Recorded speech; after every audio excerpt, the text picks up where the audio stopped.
क्या पहली बीवी की इजाज़त चाहिए दूसरी शादी करने के लिए? यार देखो विशाल, इट ऑल डिपेंड्स जो सर्कमस्टांसेस ऑपरेट करेंगे निकाह नामे के ऊपर फिलिंग करते हुए। क्योंकि MFLO तो कंसेंट की बात करता है, कंसेंट और परमिशन की बात नहीं उस करता। जो वो कॉलम्स है निकाह नामे के, उसके अंदर वो आपसे पूछते हैं कि आप शादीशुदा हो या आप कवारे हो। अगर आप शादीशुदा लिखते हो तो फिर आपको परमिशन चाहिए, क्योंकि अगर आपके पास परमिशन नहीं है तो 494 के तहत PPC के तहत आपको प्रोसिक्यूट कर सकती है, because you can not marry in the life time of a husband and a wife.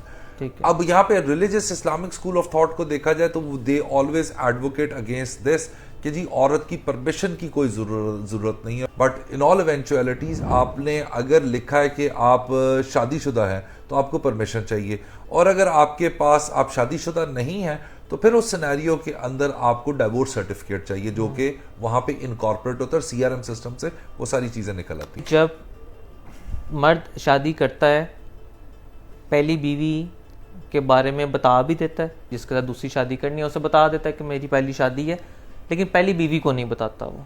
ठीक है। और एक सिनेरियो है कि जब वो दूसरी को बता ही नहीं रहा कि मेरी पहले शादी हुई है। Both are offences. हाँ। दोनों के अंदर एग्रीव्ड पर्सन डिफरेंट होंगे। आप अगर निकाहनामा देखो, CRM सिस्टम इन्होंने इंटीग्रेट कर दिया हुआ है। अगर मैं वहां पे लिखूंगा कवारा तो वो सिस्टम कहेगा नहीं भाई साहब ये ऑलरेडी मैरिड है, और अगर मैं वहां पे लिखूंगा तलाक याफ्ता तो वो मेरा डिवोर्स सर्टिफिकेट मांगेंगे टू इनकॉर्पोरेट दैट, वो निकाह ही नहीं रजिस्टर हो सकता। इस सिनेरियो के अंदर आपने पहली बीवी को बताए बगैर दूसरी के साथ शादी की है तो पहली बीवी वो इस्तगासा कर सकती है, कंप्लेंट फाइल कर सकती है।